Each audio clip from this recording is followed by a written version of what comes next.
I'm Tim Hooper. And I'm Mike Gandolfo. And this is The Trust Factor, where high touch plus high tech multiplied by high trust equals the real estate professional's formula for success. All right, live audience today. This is our second live. Welcome, everybody. Mike, man, second live with Mike Gandolfo. And guys, happy new year. I can't wait to hear what we're going to say. 2026, man. How's your year? How's your year so far, Mike? You take the good, you take the bad, you take them both, and there you have the facts of life. You know, I know business-wise, like our year is up and cooking. Like we have just very clear directives. And Chrissy, my wife, who is one of my agents, I'm very proud of the fact, by the way, Tim, that I only sold 2 houses last year. I'm Good like, for you. They're like, how many did you sell last year? 2, baby. Let's go. Let's go. And when you get on that 4-year career where you I think the most I ever did was like 67. Dude. And now you're trying to go the other way. It's like, okay, now I got 15 agents. The goal is to get us to over 25 agents by the end of 2026. And my goal is more about them being productive than me being productive. Yeah. Yep. And actually I'm intentionally not trying to sell because I'm pouring into my people, right? So the and Chrissy started off the year multiple offers January 1st. She had a house sold before noon. So and she I think she had a couple under contract in the first week, and she's like on a pace for like 104 herself. So crazy. That's a great sign. I think buyers are actually showing that eventually the whole pent-up demand piece is going to crack. Like it's just we've gone through a 3-year run that is historically unprecedented. Like people I don't think they understand. It's weird because values continue to rise in our market. At least they continue to rise, but we're still at this 3-year run of flat number of transactions. And typically when we have a dip in the number of transactions, we have an immediate rebound. You just go back and look at the last 20 years, even during the recession, and now it flatlined for 3 straight years. And I just think we're poised to at least have probably a 10% increase in the number of transactions in 2026, and that might even be low. But at some point the dam's got to break, So yeah, it's interesting just to see all the stuff too going on. Not to get into politics, but like some of the headlines around housing. And I really talking about last night. Yeah, I really do believe that the whole, it's been availability for a long time. I really feel like affordability, and actually looking, I feel like it's the first time, at least in my lifetime, that I recall of the leadership being willing to go into the actual what's going on behind the scenes when it comes to that bidding pressure or I think Rich Dad Poor Dad guy, he did a really good post on this. Actually, I was reading it last night. Whether you subscribe to Rich Dad Poor Dad guy or not, I forget his Robert Kiyosaki. Yes. Anyway, so it'll just be interesting to see how that plays out. I'm not making what was his take last night? Well, his take was exactly that. So, he said it's the first time that we've had leadership to call out, that corporations don't live in homes. Corporations don't live in single. But what they've done is they've warehoused. His whole piece was warehousing. He's like, you got to understand cash flow. He's like, what big corporations and investors, REINs, have done is they've purchased in order to warehouse, in order to drive, because then they can inflate the cost.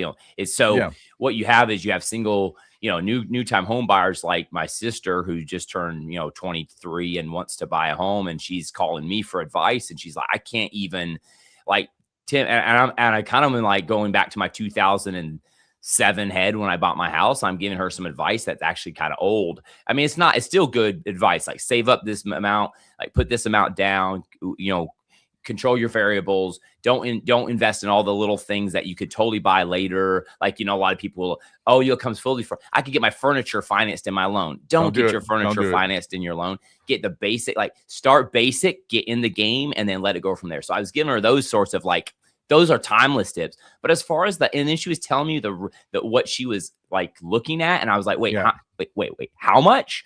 And I was like, wow. So anyway, that means we're old, take. Tim. That's all that means. I know, right? So that was his take, dude. I just scheduled my daughter's, or she's going to college for a weekend, and I'm on there scheduling it last night. I'm like, I gotta talk to Mike. I need some therapy. Well, that's all this hair was black back when that happened, Tim. Just to let you know, now it's all gray. So by the way, shout out to my son Rocco, who's celebrating his birthday today, and it's the first time we've had a kid whose birthday and we're not with him. So, oh wow, really? Oh man, yeah. So because my older daughter, who's at the University of Kentucky, is she's close enough where we're gonna be with her on her birthday. But so no Learjet ride down to High Point today. No, Rocco just got a shipment of some really fine Italian salami and some of his favorite things, and then he's got a little gift coming a little later. But speaking of Italian sausage, you told me a secret this morning as far as when you're an Italian guy cooking for a bunch of Italian women. I was pressured last night, man. I was cooking for all these Italian women last night. We had a family gathering of sorts, and and food helps with these kind of gatherings. So I created a big pasta al forno, which is basically what people would call it. Most people know baked ziti. I use rigatoni. And then I did a big thing of sausage and peppers. And I made enough people to feed 40. Okay. Cause I had no idea what I'm walking into. And if you ever want to know, like, Italians will meal plan, and they'll always be like, I don't have enough food. And then they got so much. By the way, my cousin Pepe, who lives in Sicily, right there he is, popping in on the comment section. I love it. But yeah, you Italians just cook way too much food for everything. And I'm like, okay, I cooked for 40, and then we ended up having like 25 people over. Almost everything went, which is it's the only way you can judge whether or not it's good or not. I was one of the last people to go through the line. I was like, okay, we got plenty of food. And then by the end of the night, like, it was gone. Good. And we look at it. And so, like, Italian nanas, right? Like, if they go, it's a fine, it's not fine. Like, it's a fine. If things are fine, they're never fine. They're never okay. So if you're ever dealing, first off, if you're not Italian and you go to an Italian's house to eat, you better take a smaller first plate, because if you don't go get seconds, what's the matter with you? You're not hungry? You're not hungry, yes. What's the matter? You don't like it? You better go get that second helping. And then so just know, like, if you don't ever say you don't want any. First, make sure you get leave room for seconds. And then and then the nanas, if they say it's a fine, it's not fine. And then if they're a little overly critical about it, well, that means that you got a little too close to how they would do it. Right? Yes. I feel like there's a lesson in that. I feel like there's a lesson. There could be a lesson in that. Yeah. When you started working and that boss, he liked you, but man, he would pick at some stuff, or he would, and my mom would always say, if they didn't criticize you, they wouldn't love you. And so, maybe if they criticize you, you're getting a little close to the bullseye. So. Getting a little too close to the bullseye. Keep going. So, but great. Really, everyone was really gracious last night, and we got really good feedback. And Chrissy made this. I've never heard of this thing before, but my cousin had his birthday, and he was in town from California. So Chrissy made him his favorite cake, which was a hummingbird cake. Have you ever heard of a hummingbird cake? No. Yeah, well, that's what she made. My wife makes a lot of cakes. Yeah, I haven't. Yeah. So Chrissy did the hummingbird cake in the on the fresh baked sourdough bread, because that's the season of life we're in. We're in the sourdough phase, and then as most people who have wives that are going through menopause, and then and my daughter made a big tray of tiramisu, and then I made the sausage and peppers and the pasta al forno. Oh, that's amazing. And it was great, man. That's it was good. Wow. Yeah. Well, I had chicken Alfredo at the marriage retreat last night, so I don't know if that. Well, I'm sure it was up to Sicilian standards, So. Yeah, we'll tell you who made it. Yeah, my buddy Joe down at Pino's. Oh, all right, let's go. Mm-hmm. Let's go. Yeah. So, Pino's is, if you come to Dillon, you basically have three options. Okay, you've got rodeos, you got Mexican. Well, I should say 4 options. You got rodeos, okay, and that's Mexican, and they're closed on Tuesdays. You got to remember that. And then you have Pino's. That's fine dining. That's the Italian restaurant. They got the big best Italian restaurant in town. Best one in town, only one in town. But they're related to Sal's up the road. We get pizza from Sal's. Anyway, and then the third one is Feeding the Soul. They just opened up, and that's more of your down south, collard green, country cooking. They just opened up, and they are good, by the way. So it's legit soul food? Oh, it's legit soul food, man. Yeah, then and they will literally, they'll be in there. It feels like there's church going on while you're being fed. It's just the Yeah. And then the last one is the Dillwyn Dairy Freeze, and that's been around since like the 1920s. And that those are like, my daughter says, let's only get ice cream there, because if you get the hot dogs there, they're pink. They're like those pink hot dogs from the old baseball game, So we don't get food there. We just get ice cream there. But anyway, if you're desperate, you can get food there. I know. Hey, guys, we're streaming live. So drop some questions in the chat. What do you have? What is stalling you out there in your real estate game?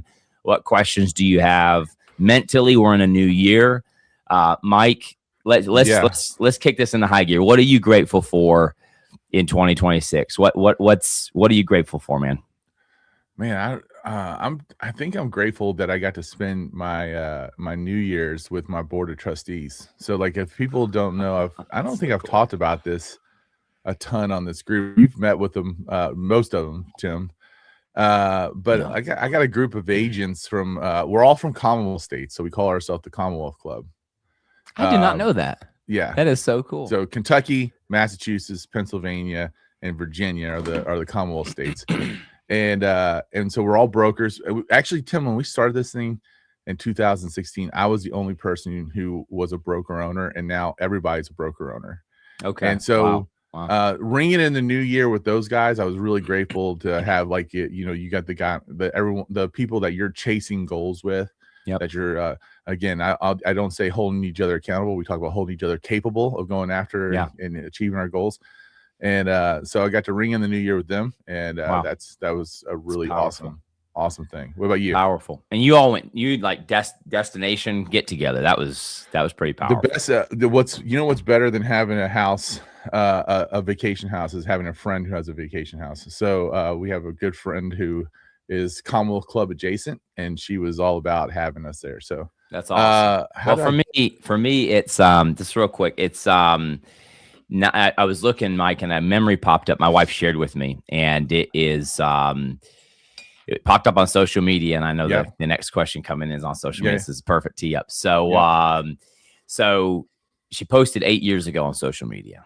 Okay. She says, "I want to be the kind of wife that when my husband looks at, he says, because of you, I didn't stop going, or I didn't stop growing and going." So, she posted that 8 years ago, and she told me. She showed me the memory. This was on January the 9th. This was yesterday. She showed me the memory. And that she said, "Do you remember what year this was?" It's 2017, 8 years ago. And I was like, I just resigned. I was at a company for 10 years.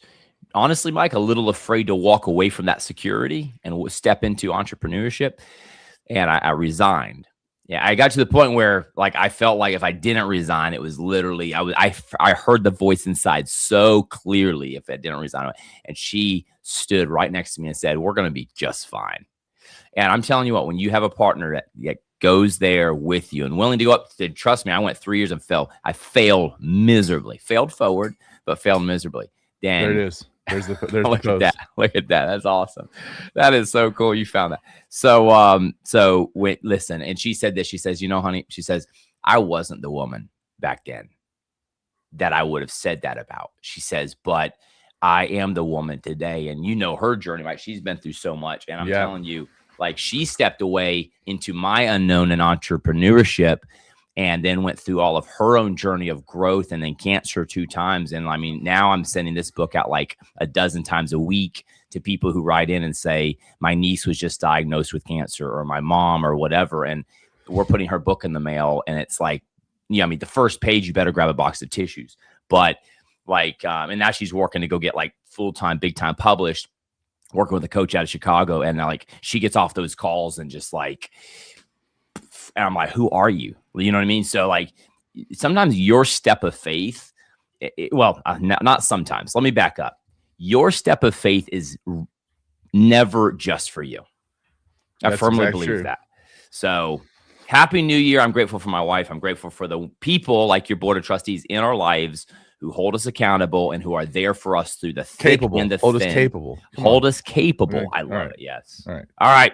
And then, you know, and honestly though, like even going back to the spouse piece, like if you're an entrepreneur and you got it, if the spouse, it's such a roller coaster, right? Like that spouses better be all in, better be on board. Yeah. And it's awesome that, you know, you guys have that kind of relationship and she's been right there for you. And as you took your leap of faith, I think it paid off pretty well though. Yeah, all right, we got a question. It's great.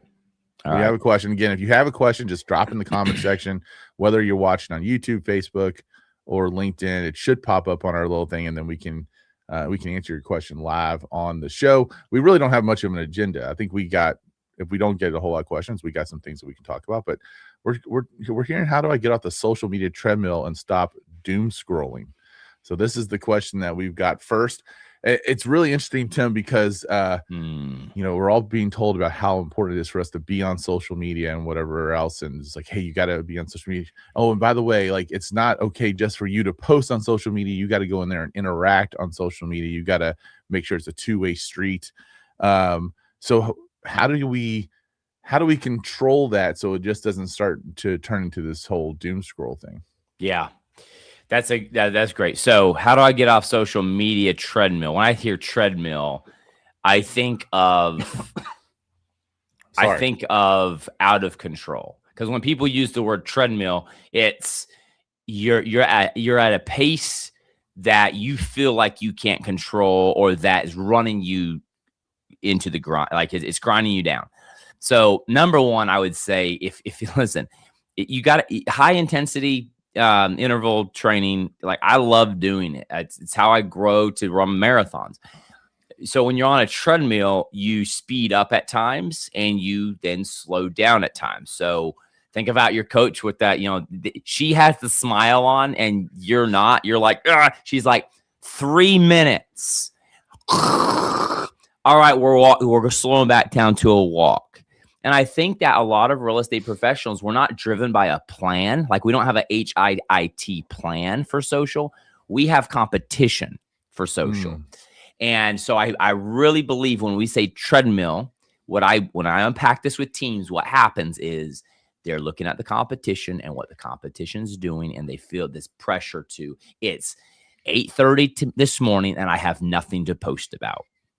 So I need to get on and I need to post, and what am I going to post? And then they get on, and what that does is it turns into doom scrolling. You don't have a plan. That's it. And doom scrolling happens when you don't have a plan to get off. You need an exit strategy. Listen, social media, please, if you hear anything else, it was built to hijack our dopamine. It was built to be addictive. It is like you are going into a marijuana shop or a alcohol liquor store, whatever your vice is. It's like you're walking into that. And if you don't take protection, like have a plan, have a buddy system, have a timer set. Hey, Siri, set me a timer for 30 minutes, and then get on social media. When that timer goes off, you're like, well, I'm not done. Tell yourself I'm done for today. So I really believe that get out of doom scrolling, have time limits, get off the treadmill, create a plan. And by the way, Mike, I tell people this all the time. I have a viral video that has 4.3 million views on TikTok. I netted $0 off that viral video. I have a video on LinkedIn that has netted 48 views, and I've made $500,000 off that video. That goes back to our concept of being an influencer versus being a person of influence. Correct. So just have a plan. And you don't need a ton of posting. You need intentional posting done about the right stuff that actually gets shared and that you're proud to go share in your sales process. Just build a plan. And by the way, our 3XHT workshop, when we do, we get to go speak for an hour sometimes, but when we get to go do a full day of training, we get into a social media plan that turns you to an influencer or a person of influence, not the social media influencer, true person of influence. So becoming shareable. We're getting Megan here saying best topic. And then we got Amber. Amber's got 2 comments. She's got a great answer. And yes, you have to have discipline. And Megan really, and Amber, thank you for being on. What I see that is I see that the social media treadmill, when I see get off and stop doing, like you're trying intentionally to say, I know I don't want to do this, but I'm doing it anyway, which is definitely the sign of addiction, right? There is something that is controlling your behavior, even though you know you shouldn't be doing it. That is addiction. And you got to call it what it is. And then you've got to say, okay, like, I have to have intentional things and choices out there for me. So like, I never really was a huge drinker to begin with, but I also know from that if I go past 2 drinks, that there's a good chance that I could have 8. Right. So like I'm limiting myself to 2 drinks. If I'm out, I'm not gonna, I don't know. I usually only have 1 drink, and I might only do that once or twice a month. Like I had a glass of wine last night with some good Italian food made by this just incredible Italian chef. And then yes, but and the same thing too. But like for me, I mean, obviously I'm a big guy. Like food's the issue. Like I have to put little things on there that like I have something really harsh on the screensaver of my iPad. I don't know if you can see this or not. And wow. I'll tell you what it says. It says Satan wants me heavy. That's what it says. Satan wants me heavy, but I've got to glorify God by working to be the best version of myself. Wow. It's right. Powerful, man. And it's just like that. How do you have this constant decision every time to say, do I really want the pleasure, the short-term pleasure, and anything that gives us short-term pleasure that we go back to over and over and over again, look for short-term pleasure, leads to really negative habits? Or do I want the long-term success and gratification of knowing that I actually accomplished something pretty remarkable? Yeah. And so I have a friend of mine who actually taught me a little trick. And she's like, anytime that you're forced with that choice, or you feel the urge to kind of go partake in, whether it be doom scrolling or pizza.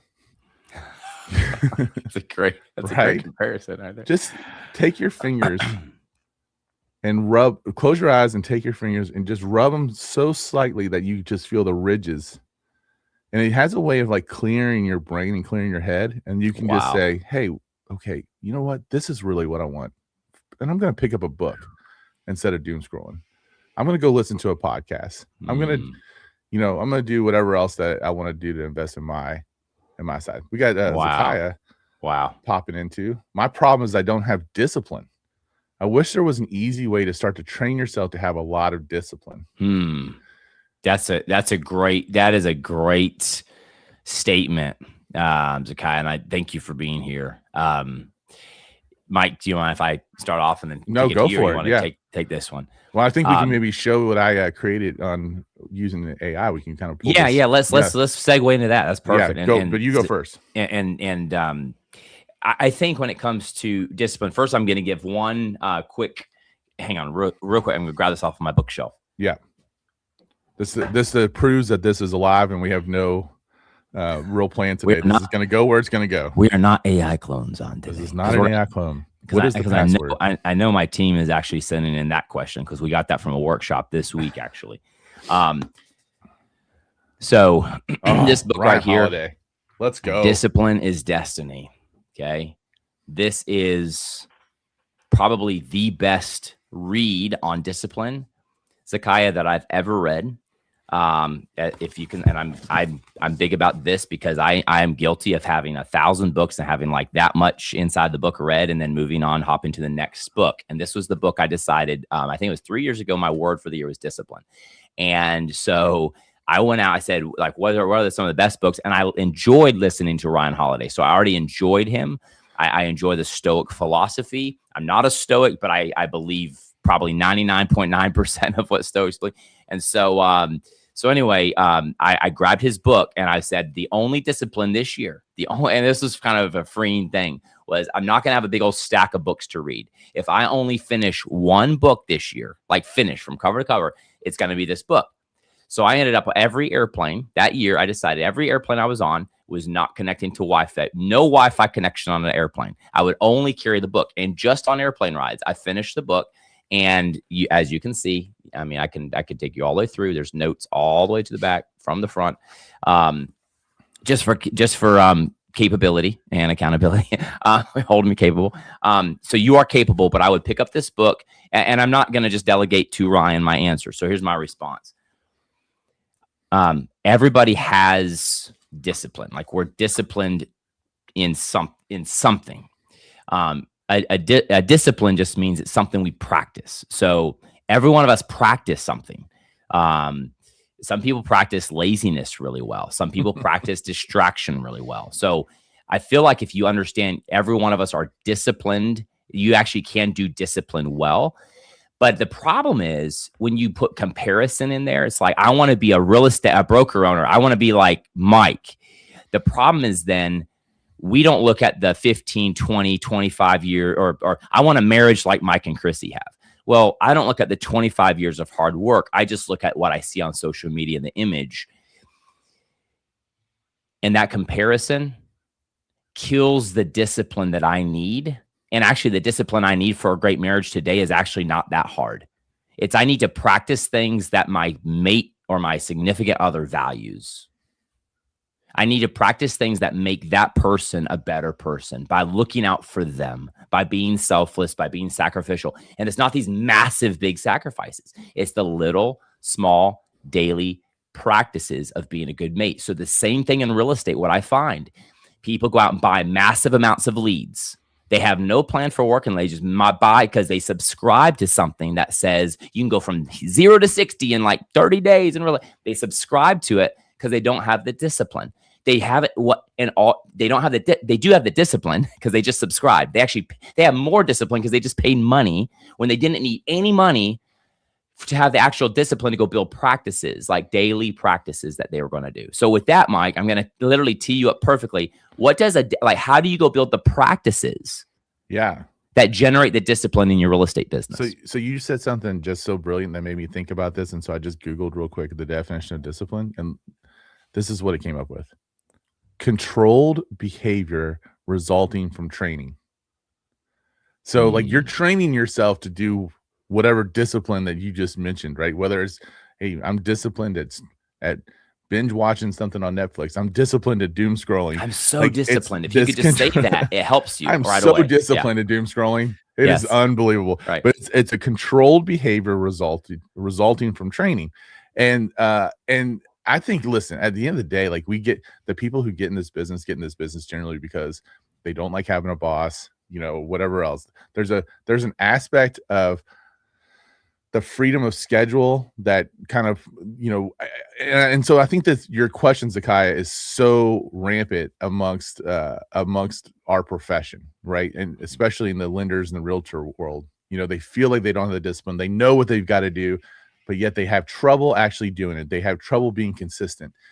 And in my case, like people are always, I'm a free spirit. I'm a firefighter. I thrive off chaos. I love when I get to solve problems so much that I'll cause the problem. I'm so bad at being told what to do. I don't even want to tell myself what to do. Like, the best way to get me not to do something is to tell me to do it. So I know, you have to gamify this thing. You got to trick yourself. You got to do whatever else you can to really kind of say, okay, this is what I want. This is what it's going to take. And you got to start playing with some different ways to gamify it. So now this is where the high tech part of our program comes in. Yeah. I actually created this. I'm working with an agent out of Pennsylvania, and I actually created this sheet right here. And in Perplexity, which is the AI product that I like to use, it created this little web app. So my guy can open up this link every day. He can put in the date. We can put in what's the one thing. By the way, this is so key right here. Like in a business where we have 1,000 things coming at us all the time. What is the one thing that I got to get done today? What is the most important thing for me to get done today? If we just consistently execute that one thing, it's going to be massive. It's powerful. Now, I also like to take, and I differentiate between what a tactic, a task, and a to-do list is. Okay.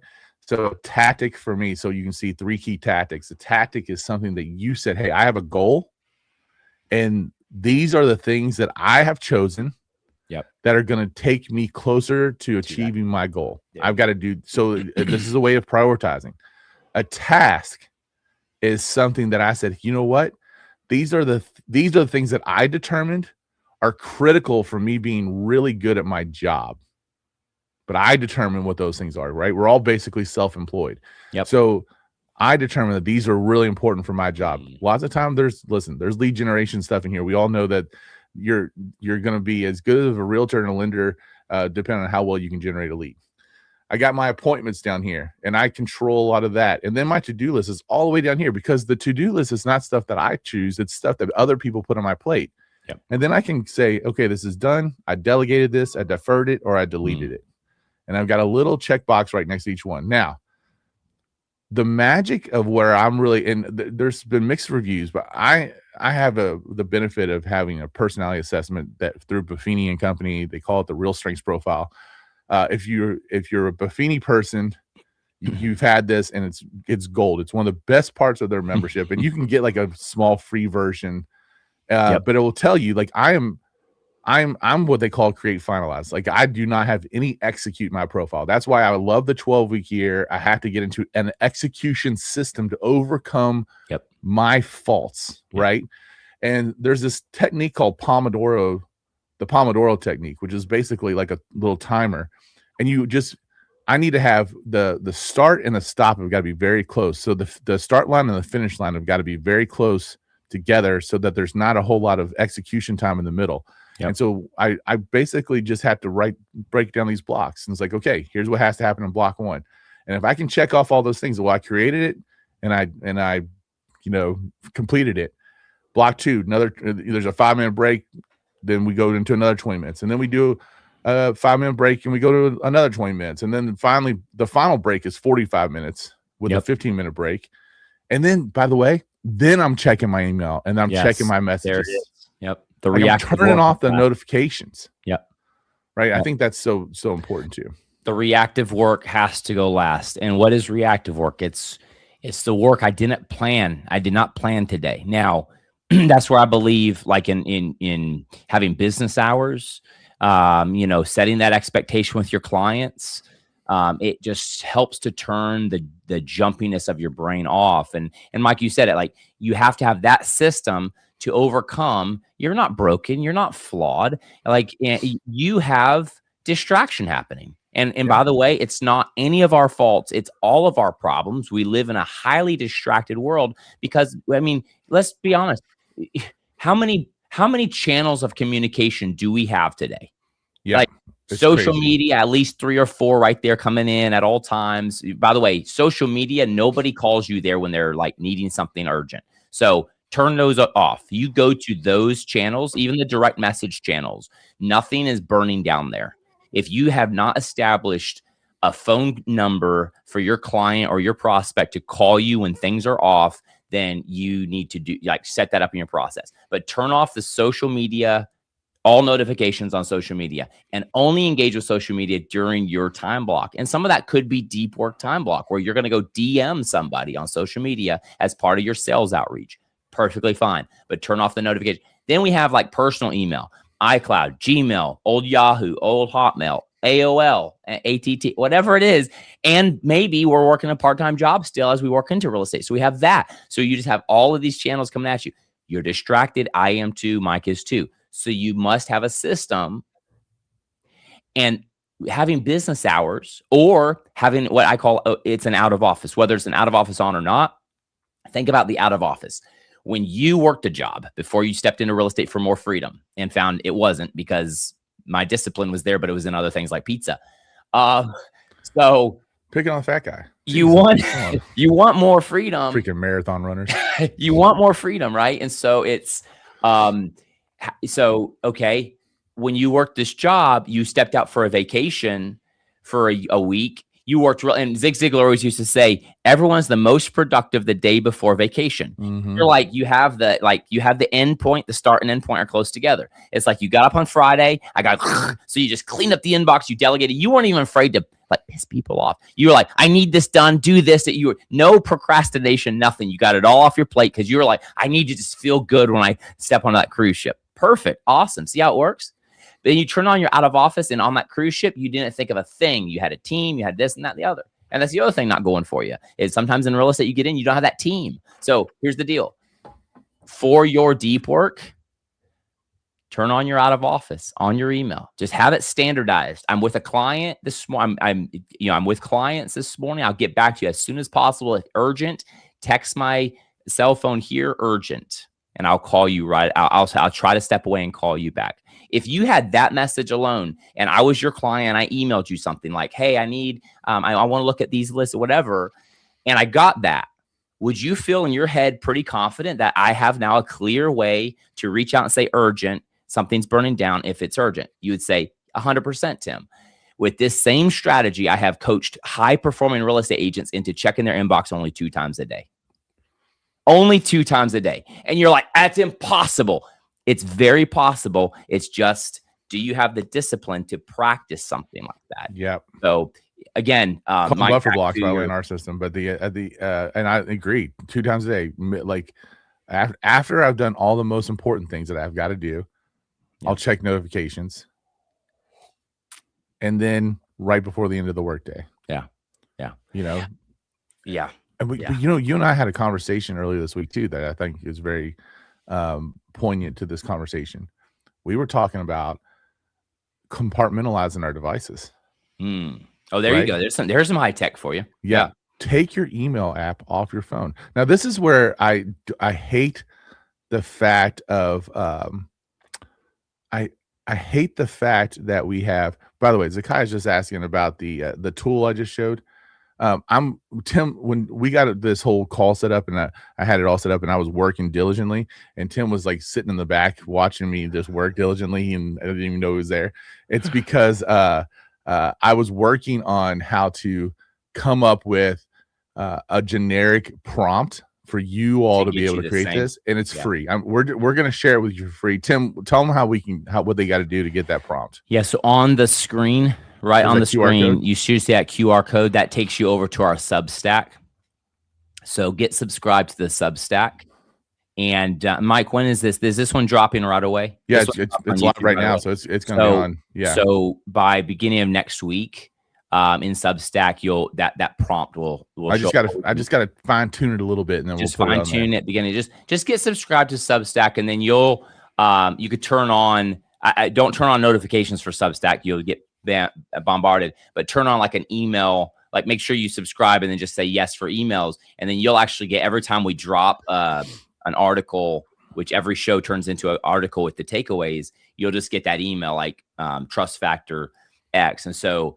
Subscribe and don't be in a rush for it. Just really start letting everything we said today percolate, and then when that comes in, let that just be the next piece towards your practicing of what are the practices, or help a supplement for what are the practices for my day in real estate.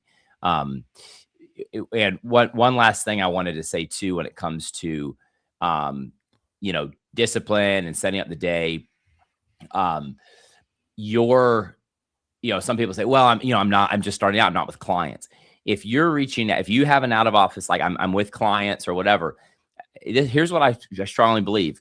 If you're in the referral business, if you are in the business of, I'm not transactional, I'm relational, and I'm going deeper, then every name inside of your database, every name, email address, phone number, if you're working around those names, you are always with your clients. If you're sending an email to check in because so-and-so you haven't heard from for 3 years, and you're sending an email to check in, or you're sending a text message, or you're making a phone call, wherever that is, to check in with your database, you are with your clients. You are serving your clients. And that's the difference between having a bunch of leads you're trying to get transactions from to make a commission, or having a database full of real life people who are in the real estate game for different reasons, and you are showing up to serve them well. prior to and after a transaction, because they're in your life forever. And by the way, your speed to lead doesn't matter either at that point. They're going to wait for you. I wait for people that I love. That's right. Yeah. That's right. Yeah. So Amen. Going back to before I kind of answers Zakai's question, we are talking about compartmentalizing our devices, right? So I was telling Tim was talking to me about getting his email app on his phone. I love the two-factor authentication, but the two-factor authentication makes it very difficult for us to get the email apps off our phone. Luckily, those passkeys are going to make it a little bit easier.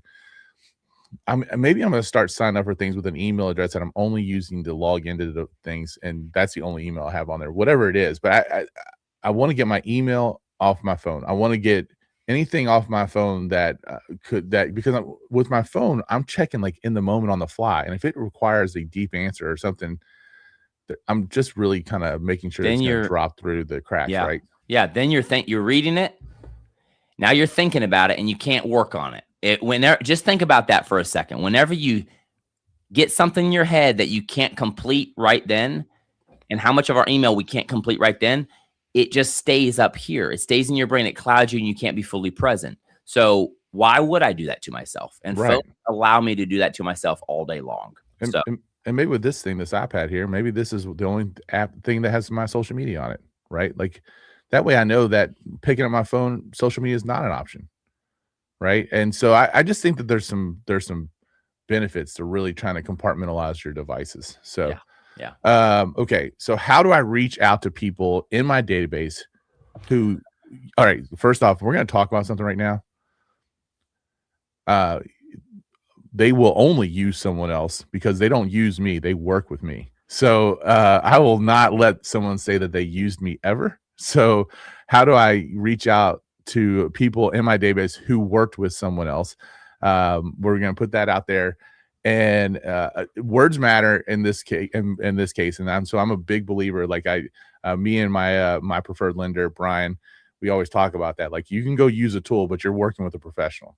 That's powerful language, especially when you're showing up and saying, "Hey, thanks for using me on your transaction." No, thanks for working with me. Thanks for trusting me. Enough to work with me on this transaction.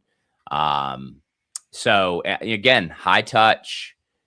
High tech multiplied by high trust. Thank you for trusting me. It's the multiple.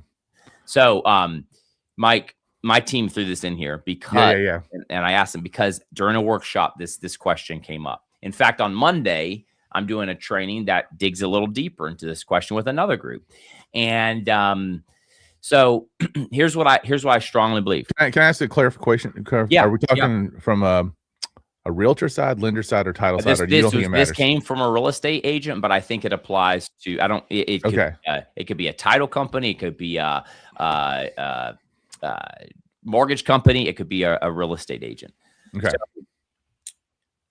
if you have a lead land in, and leads come in. I know people who buy leads. I know people who are so focused on lead generation.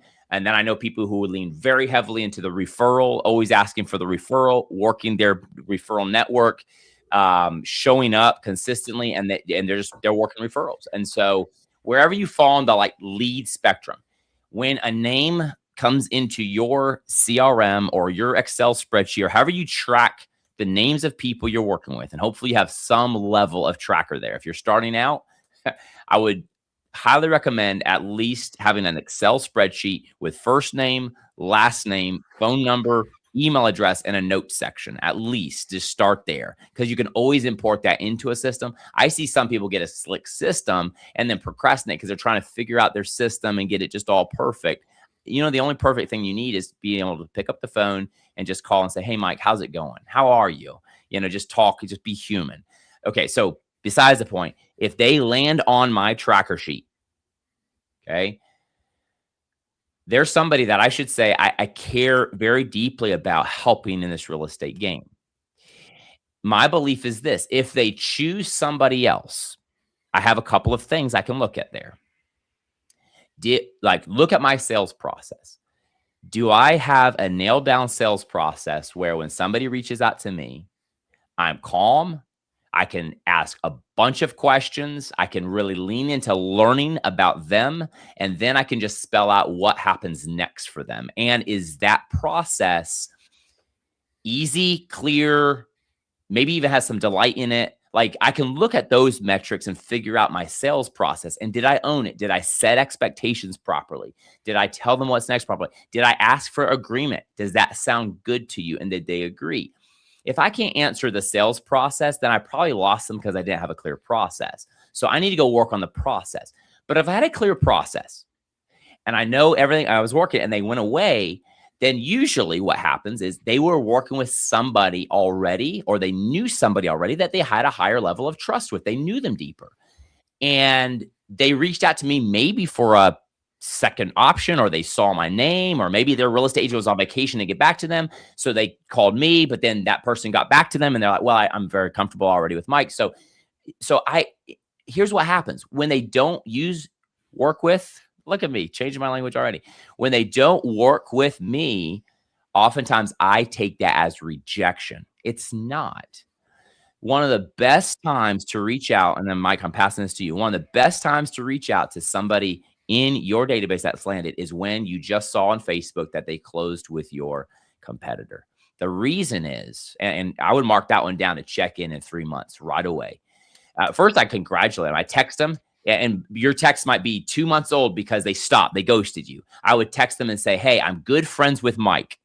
Or Mike and I hang out in a lot of the same circles. I saw the post of you closing him. Congratulations. Right there, that takes a little bit of abundant mindset right there. Okay? Because they didn't close with you, but you cared enough to congratulate. A big deal. They bought a house. And then in about 3 months, I would call them and check in. How are you getting settled in?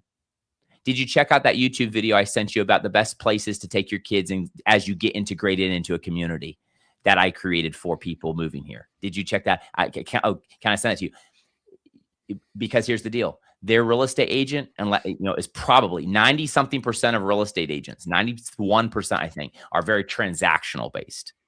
Meaning they closed and they're not going to touch back. Maybe 2 or 3 years they're going to touch back. I would call back 3 months out. How are you getting settled in? How do you love it? Why? Because you care about the individual getting moved in and settled in, because you care about real estate. If you do that, then you'll have no problem ever reaching out to somebody in your database who worked with somebody else and has a greater likelihood of working with you because that somebody else may not be touching in with them. Mike, I'm going to turn it over to you because, at the end of the day, I got so many different ways to go with this thing. So number one, I want you to always remember that no client in your database is ever truly yours. I don't care if it's a prospective client, a past client, whatever else. You've got to fight for that relationship every day. Tim and I wake up married every morning, and we have got to fight all day long to remain married at the end of the day. Not fight with our spouse, but like we've got to continue to date and love and whatever else. Like it's not one of these things where it's like, oh, I'm married and then I'm just going to go exist. Dude. And then continue to be married a lot longer. This is what happens with these relationships take work. Right. It's and powerful. So you better be one of the things that you're going to need to check into is like your follow-up overall. Like if you see that they closed with someone else, well, then you didn't follow up for a long time because you should have heard from them they should have heard from you while they were looking. They should have heard from you when they were under contract. You had plenty of opportunity for them to tell you, hey, I am working with someone else. Right. And I had a really good mentor of mine once tell me that if you took 10 people, there's going to be 2 people that are going to work with whoever's the cheapest, no matter what. And that's never going to work with you. They aren't going to be your client. You're going to have 3 people that are in your database that are going to work with you no matter how much you screw up. But the real magic is what happens with those 5 people in the middle. Right. And so this is one of those 5 people in the middle. And you've got to figure out then it's like, how do I fight for those 5? And how do I make sure that I'm showing my value, that I have the effective follow-up, that I'm differentiating myself from the competition? And there's so many lessons to learn when you don't get something. And the same mentor tells this story about going on a listing presentation in a neighborhood that he absolutely owns. Like I'm talking like 75% of the listings that were going on in this neighborhood were being listed by him, and he didn't get the listing. He drove back to follow up, and he saw someone else's sign in the yard. And so he just said, hey, what was the reason? And they're like, hey, this other agent sat down and said that they've got a database of all of these realtors in this area that they share information with, and they're going to present our property on this database. They were talking about the MLS, right? They basically, like, how well you can describe your process sometimes, and don't assume, because it's every day to us, it's not every day to the consumer. Yes. Don't assume powerful that, there are spots there that, because right now I think people are buying into process more than anything else. They're feeling like they didn't get the 2% interest rate, or they got to go buy in an interest rate that's not 2%, right? Even though, no matter how artificial that 2% interest rate was, it was there, and it does. Yeah. There's a fear of missing out or whatever else.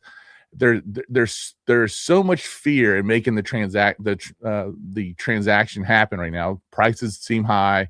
We talked about that earlier. They want to know that you have a process, and how well you can describe that process and how the process serves them is extremely, extremely important. Yeah.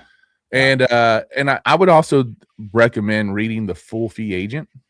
I don't know if you read that book, Chris Voss, and I don't remember who wrote it with him. I should look it up, because that person definitely deserves to get Chris Voss and Steve Shull. But they talk about it like the consumer pretty much already knows who they're going to choose when they talk to more than one agent. So they say, they basically say, are you the person that they're going to choose, or are you the fool that they're just basically trying to get to verify their choice, ratify their choice, right? Yeah. Like they're just basically using you to check price and whatever else. Yeah. Somebody said we make the emotional, right? You make the emotional decision, and then you use logic to back it up. So basically you're saying the fool is you're just the logic side of the second opinion, that they're just saying, this person's telling me the right thing about price, and I'm paying the right amount of commission or whatever else. And like there's that fool comes in, and they really don't have much of a chance of getting the listing or winning the business. How do they flip that? I think the only way you can flip it is by, like, you better show extraordinary amount of value. And honestly, like, I'm not in that situation a lot, or our agents are in that situation a lot, because when you work by referral, you don't compete. Like, it's like, hey, someone said, call Tim Hooper. I'm calling Tim Hooper, and it's over. Right. So it's not like a Zillow agent who has got maybe going up against 2 or 3 people. So you're competing with yourself, though, because when that person calls Tim Hooper, I'm not going to take it for granted. Oh, Mike sent Chrissy, so Chrissy's a done deal. No, I'm working just as hard to earn Chrissy's business and make it, but the other thing is, I've got Mike on the line. Now I've got Mike's reputation and trust on the line. So now I've got to work even extra hard to make sure Mike, my buddy Mike, who referred, is going to refer 10 more, because Chrissy comes back and says, Mike, thank you so much. Tim's been amazing. Right. So the competition then really just becomes the man in the mirror, and that's myself. And so you're competing for the next lead. Yes. Right. You're competing to duplicate that client that you're in front of. Yep.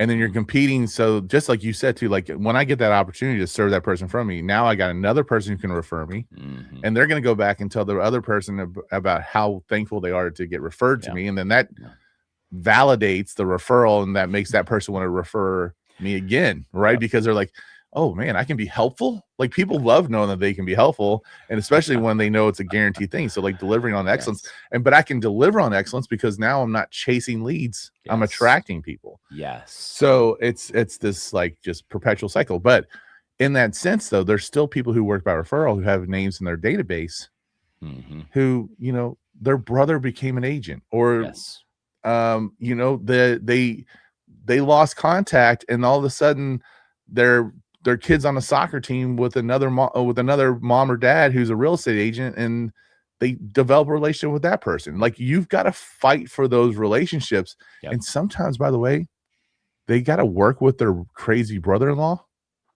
but they're going to refer you. Does that make sense? And then, so, like, there's a lot of that happens. There's sometimes it's like, hey man, I'll call up in that same situation where I see someone went under contract. I didn't even know you all were thinking about looking, Oh, well, we had to use my wife's brother, who just got licensed 6 months ago. We felt a lot of pressure to do that. But listen, if my friends or family needing somebody, I'm sending them to you.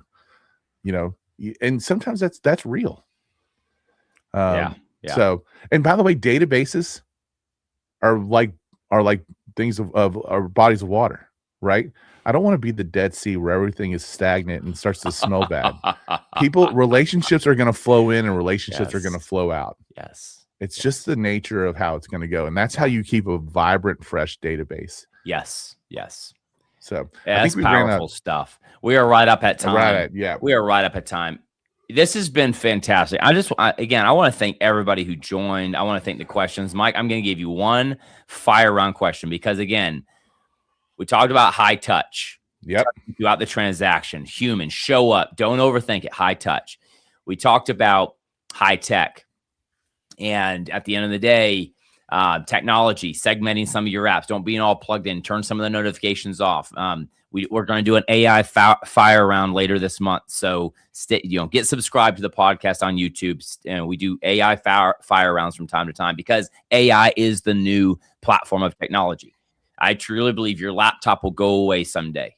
If it can be done on a laptop, AI will do it. So and I'm not even talking robots there. Okay. But at the end of the day, just start leveraging AI. If you're not, start leaning in. We do a lot of trainings on AI. Part of our day of training, if you're listening, you're a leader, you want to bring this, part of our day of training is a deep dive on AI and the systems that real estate agents actually need and not get distracted by, because there's so much AI can do. It's not, you should be asking, what should it do for my business? Not what can it do? But anyway, so Mike, to end all of this, what would you say the number one thing a real estate agent could do to begin trusting themselves? Because I believe that that we won't actually believe we're trustworthy. Like, we'll have a hard time even wanting to show up if we don't even know how to trust ourselves, or else we'll like overcompensate when we show up. I'm limited to one thing. We don't.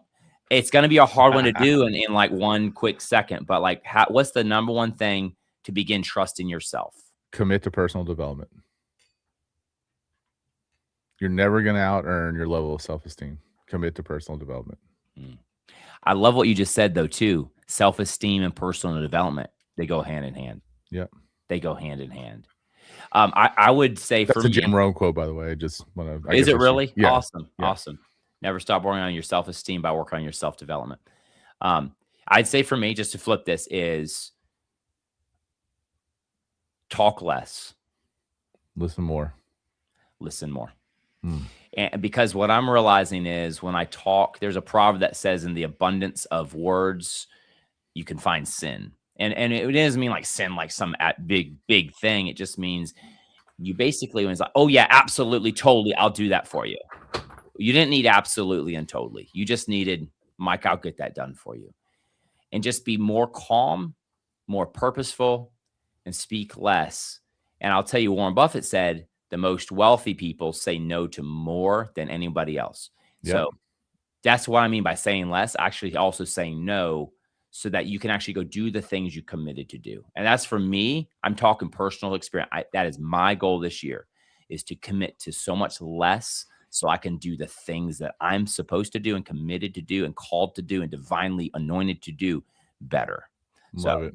And I could trust myself more. So, Mike, I trust you, man. You showed up this morning, fired me up. Thank you. Thanks. We're going to be on stage here in less than 2 weeks. Dude, I can't wait to see you in person. I know. Both events are already sold out.